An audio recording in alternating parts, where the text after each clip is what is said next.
Bonjour tout le monde, nous avons décidé il y a quelques jours d'acheter une cuisine donc chez un cuisiniste suédois, et dans ce devis de cuisine nous avons demandé d'inclure un plan de travail donc concernant notre îlot en 2,20 m par 1,25 m, mais également concernant notre plan de travail en 3 m par 63 cm.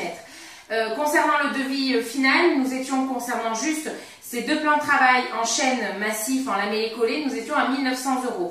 Nous avons essayé de trouver un autre plan d'un point de vue financier plus intéressant, et nous sommes tombés de 1 900 € à 300 €. Je vais vous donner un petit peu les astuces pour faire ce qui est aujourd'hui notre plan de travail et que vous allez voir effectivement évoluer par rapport à ce tuto.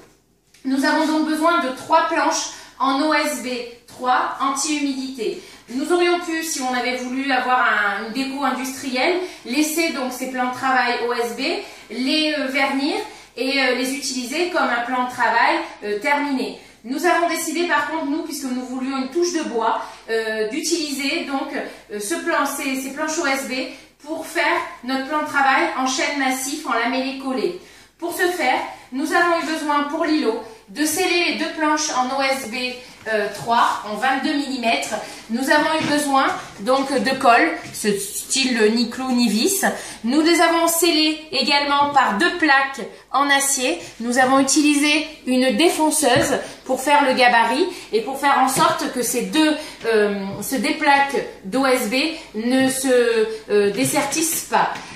Nous avons utilisé également ce que en temps normal on utilise pour le parquet, c'est du chêne massif utilisé en damier pour le parquet, donc vous voyez un petit peu le rendu. Et nous avons fait en sorte, donc ce chêne massif vous le trouvez dans les grands magasins de bricolage style Leroy Merlin. Nous avons décidé de défaire, donc vous en avez pour 5 minutes, de défaire chaque élément du damier comme ceci. Et pour faire un rendu lamellé collé que vous verrez avec la finalité à la fin, nous allons mettre, donc je vous montre déjà le début, nous allons les mettre en quinconce comme ceci.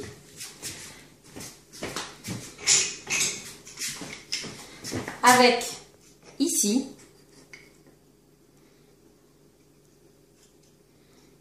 après, vous choisissez exactement votre méthode de comment vous voulez les poser, hein, selon vos préférences, selon vos goûts. Donc, vous voyez, nous allons faire tout le plan de travail de cette façon-là. Nous aurons bien le fini avec le chêne massif et le lamellé collé. Ici, vous ferez vos découpes qui seront forcément à la même dimension. Voilà la première étape de terminer.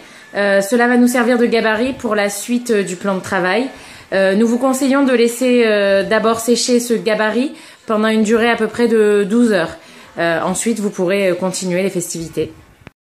Alors voilà ce que l'on peut faire en une journée. Nous avons commencé ce matin à 10h30 et il est maintenant 19h30. Bon, nous avons pris la pause déjeuner bien sûr.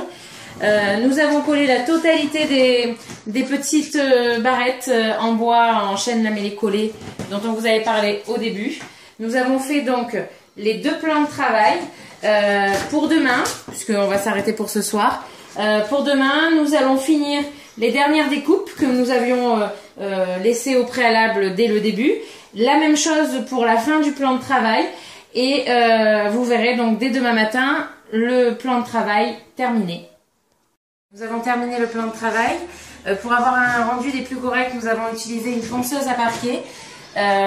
Il nous reste aujourd'hui à faire en sorte de mettre ou un vernis bistrot pour un rendu des plus parfaits, ou si vous préférez quelque chose de moins toxique, de l'huile de paraffine.